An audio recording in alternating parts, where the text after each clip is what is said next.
family, Sister Shanice in the house. I want to thank you so much for joining me for another edition of the Sister Shanice Show. This is a show that brings you news and information from an African-centered perspective, looking at matters that are impacting on us as Africans wherever we may be in the world. So I want to thank you so much if you are already a subscriber to the Sister Shanice Show, and if you're not, why not? Please do subscribe. Would much appreciate love you joining me and keeping me company on this channel and staying in tune, commenting and letting me know your views on some of the topics that I cover here for you, our wonderful Blacktastic community. Well, for today's show, we are going to be looking at the big C0V virus from a racial perspective. Is it possible that the big C0V virus could in fact be racialized? Is it possible, that for some unknown reason, this particular virus seems to be impacting more adversely on Africans wherever we are in the Western world at the moment, and from the mainstream propaganda campaign is also going to be impacting in a ravaging way on the continent as well. It was also reported fairly recently in the Guardian newspaper here in the UK that older black people are more likely to die from this particular virus, and that has been flagged up in America as well. In my last video or the video before, you probably got a report about what's happening, what happened to at least one black elderly that we were able to find out about here in the UK. And with that particular elder, although all of his vitals were fine, his blood pressure, his oxygen levels and temperature, although they were all fine, he was nevertheless given morphine, 3 doses of morphine, according to his family, that basically killed him. Okay, so, we have to be critical during these times. Whilst, there's a depopulation agenda hanging in the air, we've got to be critical. We've got to scrutinize everything that's going on and everything that's impacting on us as a people. So, the Guardian newspaper reported that, how this big coronavirus is threatening a generation of black Africans. Let's go in a bit more and see what it says. It says that within that vulnerable population, older black people are more likely to die from the virus than their white counterparts. And among those lost are prominent black pastors, performers, and practitioners who actually lived through the struggles of the civil rights and cultural rights in their communities. So they survived the civil rights movements, they survived the lynchings, they survived all of that, but they eventually succumbed to the coronavirus. I wonder if they went in and got any tests, because a lot of elders, that's what they tend to do, don't they? They go in and they get tested to make sure, that they haven't got the disease. All of these elders who have tested positive for this disease, who have eventually been classified as a big C0V victim. What happened in the days prior to them succumbing to the disease? Were they tested? How do we know if they were tested that those test kits were not contaminated? We heard about a large consignment of contaminated test kits that were heading here to the UK. Did some slip through? How do we know that some of the test kits that are being used are not actually contaminated?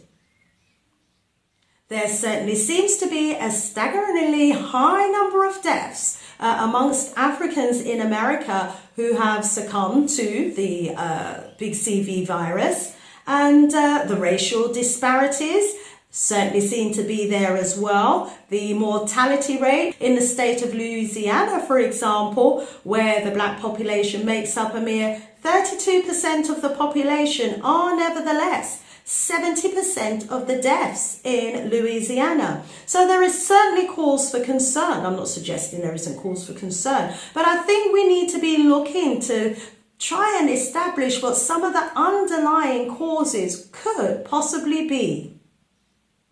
America's history is very racially charged, isn't it? So when you consider, some of the policies that they have towards Black African Americans, when you consider, the civil rights, our enslavement, when you consider the medical experiments that have been carried out, particularly in the African American community over the decades, over the centuries, what we do know is that, there has been a history, and there does exist a history of medically, racially charged policies in America.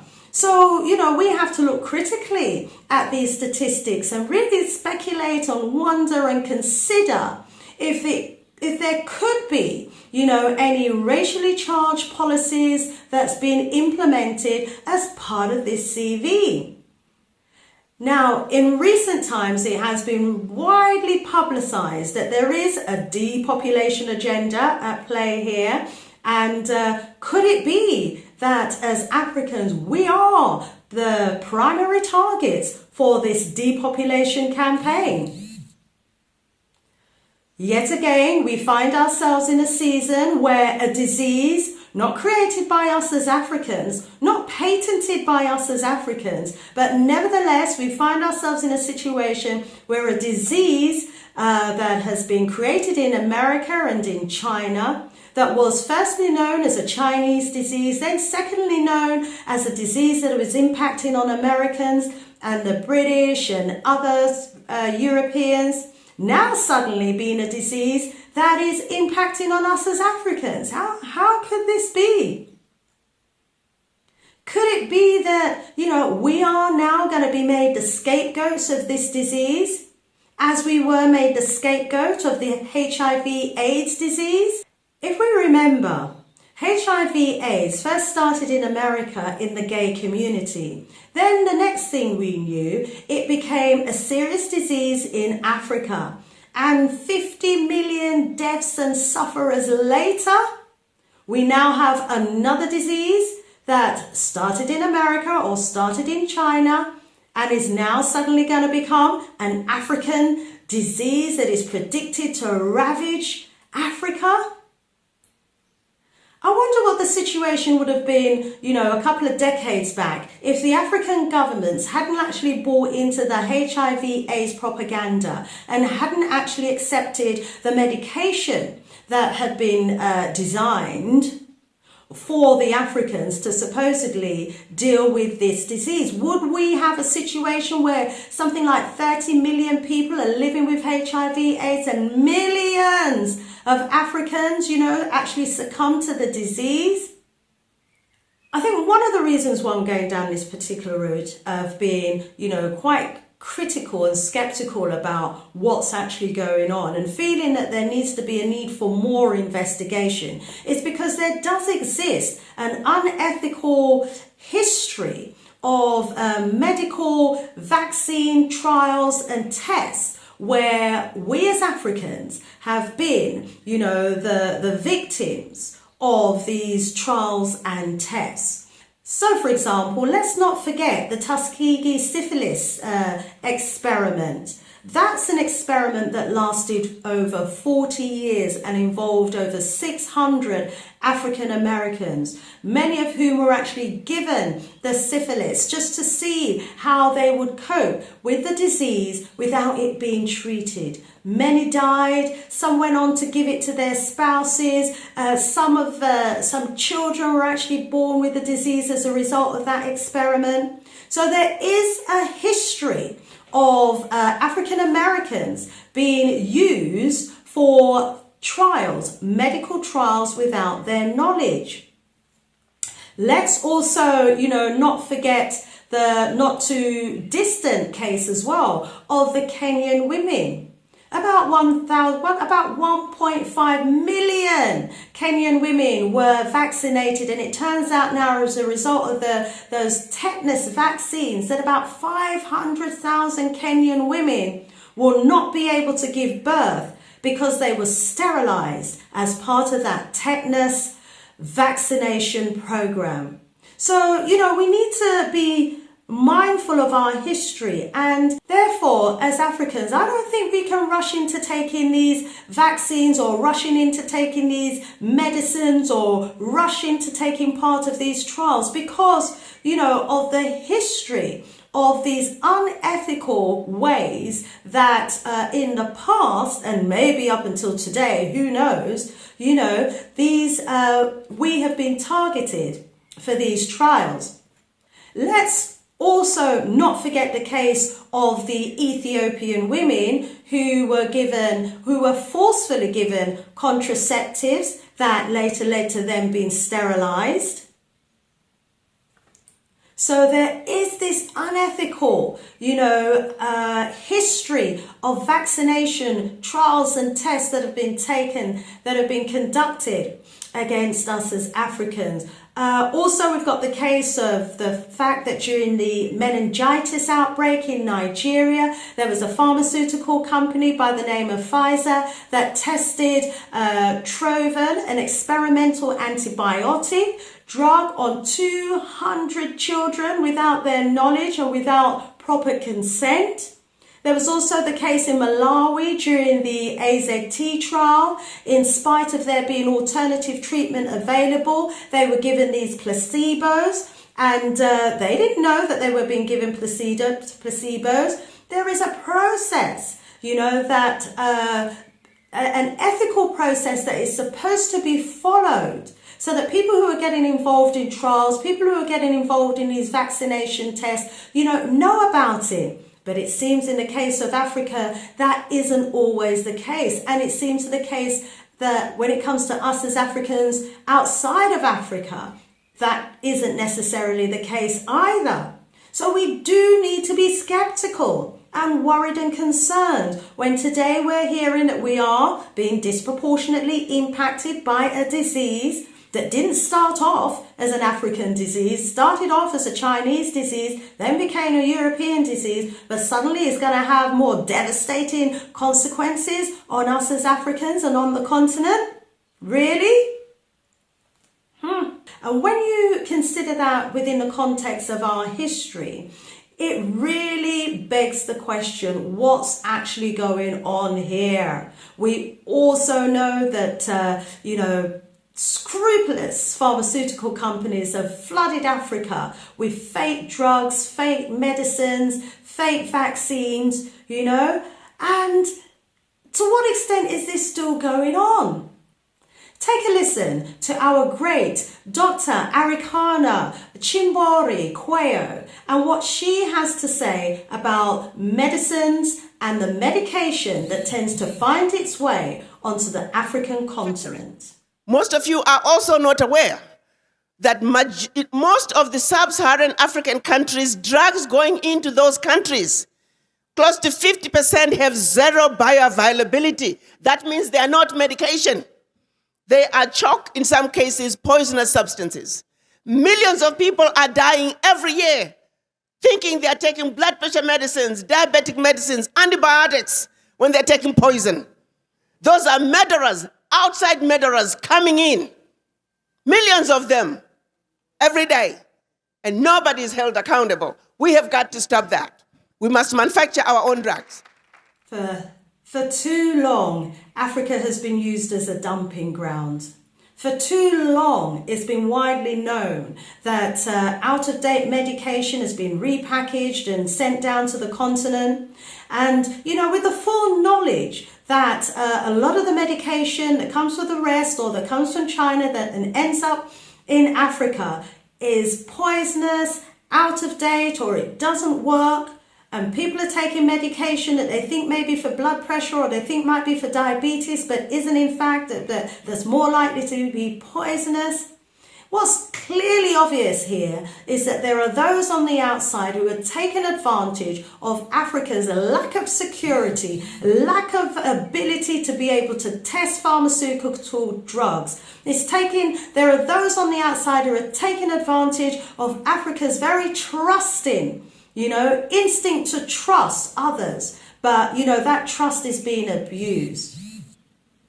Clearly, it's time that Africa started taking full responsibility for the care of their people, for the medication that's produced, for the medication that's distributed, and for the medication that's given to children in schools, to women in hospitals, to babies in the hospitals. You know, this slack, open door policy of just accepting anything that's thrown our way has got to stop. These slack policies is putting innocent people's lives at risk. It's about time that Africa actually started looking into producing their own medicines, their own drugs, their own vaccines. Let's go back to the days when, we got our healing from nature, where we got our herbs, where we used the herbs, the spices and the foods as our healing. We were much healthier then. We didn't have the diseases. We didn't have the tuberculosis. We didn't have all of the, the AIDS and the Ebola. We didn't have all of these other diseases when we relied on nature, when we relied on the trees and the herbs and the bushes for our healing. That's where the power of the medicine is. In the trees, in the barks, in the leaves, every single living tree and living bush has a medicinal benefit. As Africans, we need to go back to the days where, if we had a headache, we knew what bush to pick and put on our head, and wrap our head with to relieve that headache. If we had a stomach ache, we knew what bush to boil and drink to get rid of that stomach ache. We knew the medicinal powers and benefits of all the different herbs and bushes. We need to go back to those days, for the healing of our nation. And, if we want to get modern and start, putting some of these medicinal herbs into tablet forms, then we need to do that, and we need to be producing that on our land. We've got to take responsibility. We've got to grow up as Africans now and stop being dependent on other nations for our healing. It's killing us. It's putting our people at risk. It's putting our children at risk. We have to grow up and stop being dependent on aid, and stop being dependent on handouts, and stop being dependent on other nations to do for us what we ought to be doing for ourselves. We've only got ourselves to blame if we are going to continue to place ourselves in a situation where we are relying on others to do for us what we ought to be doing for ourselves. What we do know during these times, and our history makes it clear, we have to, as Africans, be very wary, be very suspicious, be very cautious of Western medicines, Western vaccines, Chinese medicines, Chinese vaccines. We have to be very cautious indeed when it comes to, accessing these hospitals and being injected or being given medication. Because we don't have the African institutions that are checking and testing all of these vaccines and medicines, we have to be very cautious as a community. And we have every right to be suspicious. Our history makes it so. And let's remember, if we don't learn the lessons of our history, then history will repeat itself again and again until we learn the lessons. So let's wake up and learn the lessons of our history. Let's never forget that as Africans, wherever we are in the world, we have to be mindful and we have to be careful when it comes to our health. So, family, do bear in mind what I've said. It's okay if you don't believe my line of arguments. I'm ready to hear your line of arguments. Please post in the comment section below. What do you think about, some of the suggestions that I've been making here in this video? Am I wrong in thinking that we as Africans could possibly be racially targeted under some racialized policies, a kind of medical apartheid system going on? Could a medical apartheid system be in operation until this day today? What are your thoughts and opinions? Also, what are your thoughts about Africa actually taking responsibility now for producing its own medicines and its own vaccines for its own people? I want to rise up the president of Ghana, who's certainly making a move in that direction. Absolutely awesome. Should other African countries be following his lead?